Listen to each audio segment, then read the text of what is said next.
PKR கட்சியின் துணைத் தலைவர் பதவியில் இருந்து விடுப்பு எடுப்பதற்கு முன்பு ஆற்றிய தனது உரையில் கட்சி தனது கொள்கைகளுக்கு உண்மையாக இருக்க வேண்டும் என்றும் ஒரு காலத்தில் அது எதற்கு எதிராக போராடியதோ அதுவாகவே மாறிவிடாமல் எச்சரிக்கையாக இருக்க வேண்டும் என்றும் நூருல் இசா அன்வார் வலியுறுத்தியுள்ளார்.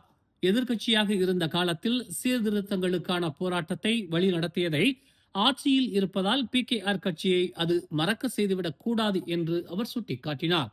நாம் நமக்கு உண்மையாக இருக்க வேண்டும் என்று மலாக்கா சர்வதேச வர்த்தக மையத்தில் நடைபெற்ற வனிதா PKR மற்றும் PKR இளைஞர் மாநாடுகளின் தொடக்க விழாவில் அவர் இதனை தெரிவித்தார். முடிந்தவரை நமது எதிராளிகளிடம் நாம் மிகவும் வெறுக்கும் ஒன்றாக மாறிவிடாமல் இருக்க வேண்டும் என்பதை நாம் நினைவில் கொள்ள வேண்டும். நமக்கு அதிகாரம் இருக்கும் போது நாம் எப்போதும் விழிப்புடன் இருக்க வேண்டும் என்று கூறினார். கட்சியின் நடவடிக்கைகள் தனிப்பட்ட நலன்களுக்காகவா அல்லது பொது நன்மைக்காகவா என்பதை தொடர்ந்து தன்னைத்தானே கேட்டுக்கொள்ள வேண்டும் என்று அவர் கேட்டுக்கொண்டார். கட்சியின் மாநாட்டிற்கு பிறகு துணை தலைவர் பதவியிலிருந்து நூருல் இசா தற்காலிக விடுப்பு எடுப்பார் என்று கடந்த வாரம் PKR கட்சி அறிவித்தது குறிப்பிடத்தக்கது. ஓம்ஸ் அறவாரியத்தின் ஆதரவில் மலர் டிவி வழங்கும் திரையிசை கண்ட இலக்கியம் 2026 போட்டியின் மாபெரும் இறுதி சுற்று வரும் ஆகஸ்ட் 29ஆம் தேதி பட்டாலிங் ஜெயா சிவிக் பல்நோக்கு அரங்கில் நண்பகல் 1 மணி முதல் இரவு 7 மணி வரை மிக பிரம்மாண்டமாக நடைபெற உள்ளது. திரையிசையில் விரவி கிடக்கும் இலக்கியத்தை நயம்பட உரைக்கும் வெற்றியாளர்களுக்கு முதல் பரிசு 5000 ரிங்கிட், இரண்டாவது பரிசு 3000 ரிங்கிட், மூன்றாவது பரிசு 1500 ரிங்கிட், மேலும் தங்கப் பதக்கமும் வழங்கப்படவிருக்கிறது. அதோடு நாட்டில் தொடர்ந்து தமிழ் தொண்டாற்றி வரும் பெருந்தகை ஒருவருக்கு சிறப்பு விருதும் தங்கப் பதக்கமும் வழங்கப்படவிருக்கிறது. திரையிசை இலக்கியம் பருக, அனைவரும் திரண்டு வருக. இன்று அதிகாலை வடக்கு தெற்கு விரைவுச் சாலையின் வடக்கு நோக்கிய பாதையில் கிலோமீட்டர் 55.1 ஒரு வேன் மற்றும் லாரி சம்பந்தப்பட்ட விபத்தில் பெண் ஒருவர் உயிரிழந்தார். மேலும் 5 காயமடைந்தனர். தகவல் கிடைத்ததை அடுத்து 5 பணியாளர்களும் ஒரு தீயணைப்பு மற்றும் மீட்பு வாகனமும் அதிகாலை 12:54 மணிக்கு சம்பவ இடத்திற்கு அனுப்பப்பட்டதாக ரெங்காம் தீயணைப்பு மற்றும் மீட்பு நிலைய செயல்பாட்டு அதிகாரி ஷோரோமி சாலி கூறினார். டொயோட்டா வேனின் ஓட்டுநரான பெண் ஓட்டுநர் இருக்கையில் சிக்கியிருந்தார். மேலும் அவர் சம்பவ இடத்திலேயே உயிரிழந்தது உறுதி செய்யப்பட்டது என்று அவர் ஒரு அறிக்கையில் தெரிவித்தார். தீயணைப்பு வீரர்கள் வருவதற்கு முன்பே வேனில் இருந்த 3 குழந்தைகள் மற்றும் ஒரு மாற்று திறனாளி உட்பட 5 பயணிகளும் காயமடைந்த நிலையில் பொதுமக்களால் வாகனத்திலிருந்து வெளியேற்றப்பட்டனர். இசுசு லாரியின் ஆண் ஓட்டுநர் பாதுகாப்பாகவும் காயம் இன்றியும் இருப்பதாக தெரிவிக்கப்பட்டுள்ளதாக ஷொரேமி கூறினார். PKR கட்சியின் துணைத் தலைவர் நூருல் இசா அன்வார் தனது மேல் படிப்பை தொடர்வதற்காக எடுக்கும் விடுப்புக்கு கட்சி எந்த காலக்கெடுவையும் நிர்ணயிக்கவில்லை என்று கட்சியின் பொதுச் செயலாளர் ஃபுசியா சலே என்று தெரிவித்தார்.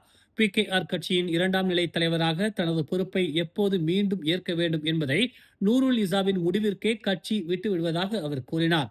அவர் தனது கடமையை மீண்டும் ஏற்க தயாராகும் போது தாங்களும் தயாராகவே இருக்கிறோம் என்று செய்தியாளர்கள் சந்திப்பில் அவர் தெரிவித்தார்.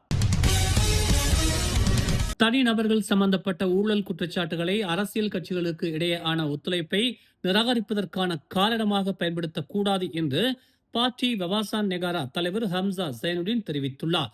இந்த கொள்கை பரிசான் நேஷனல் மற்றும் பெரிகாத்தான் நேஷனல் ஆகியவற்றுக்கு இடையேயான புரிந்துணர்வுக்கும் சமமாக பொருந்தும் என்று அவர் கூறினார். ஒரு தனிநபரின் தவறான செயலுக்காக ஒரு முழு கட்சியையும் ஊழலுடன் தொடர்பு படுத்துவது நியாயமற்றது என்று அவர் தெரிவித்தார்.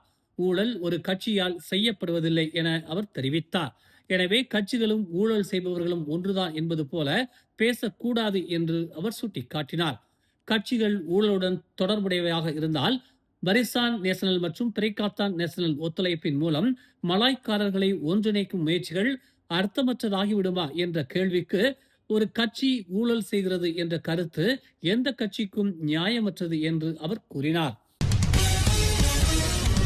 ஒற்றுமை அரசாங்கத்தில் DAP தொடர்ந்து அங்கம் வகிக்க வேண்டுமா அல்லது அதிலிருந்து விலக வேண்டுமா என்பதை தீர்மானிக்கும் முழுமையான சுதந்திரம் ஜொகூர் மாநில பிரதிநிதிகளுக்கு வழங்கப்படும் என்று ஜொகூர் DAP தலைவர் தியோனி சிங் தெரிவித்துள்ளார்.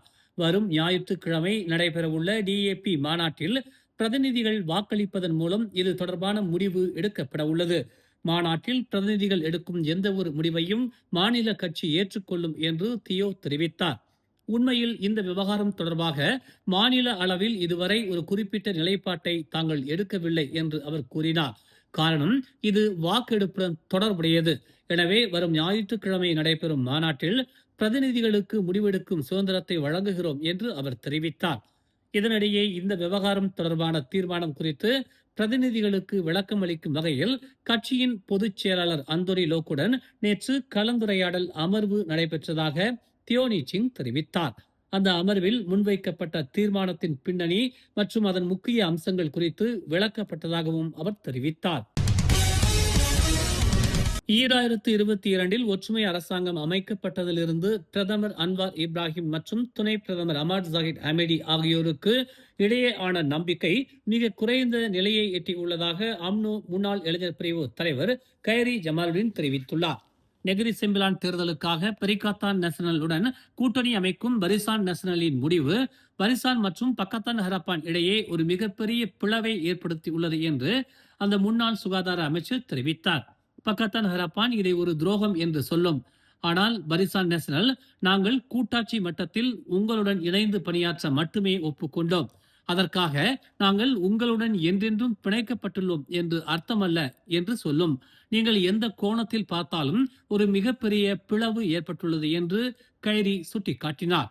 ஒற்றுமை அரசாங்கத்திற்கு பரிசான் எவ்வளவு காலம் தொடர்ந்து ஆதரவளிக்கும் என்பதுதான் இப்போதுள்ள கேள்வி என்றும், அடுத்த பொது தேர்தலில் கால நிர்ணயம் கூட்டணியை பெருமளவில் சார்ந்துள்ளது என்றும் அவர் கூறினார்.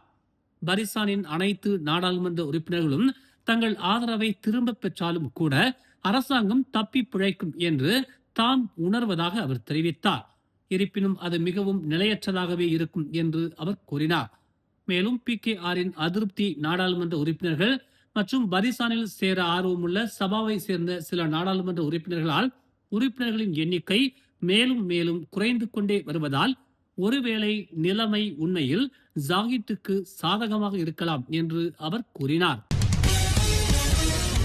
தொடர் தேர்தல் தோல்விக்கு பின்னர் DAP கட்சி ஒற்றுமை அரசாங்கத்தின் அமைச்சரவையில் நீட்டிப்பது குறித்து வரும் ஆகஸ்ட் 16 முடிவெடுக்கும் என அதன் பொதுச் செயலாளர் அந்தோனி லோக் தெரிவித்திருந்த நிலையில் தற்போது பேரா மாநில DAP அமைச்சரவையில் DAP நீடிக்க வேண்டும் என தீர்மானம் நிறைவேற்றப்பட்டுள்ளது. பக்கத்தானின் தேர்தல் வாக்குறுதிகளை நிறைவேற்றுவதில் DAP அமைச்சர்கள் செயல்பட்டு வருவதாகவும், இந்த ஆட்சி முடியும் வரையில் DAP அமைச்சர்களின் பங்களிப்பு மடானி அரசாங்கத்திற்கு அவசியமானது என்றும் பேரா மாநில DAP தெரிவித்துள்ளது.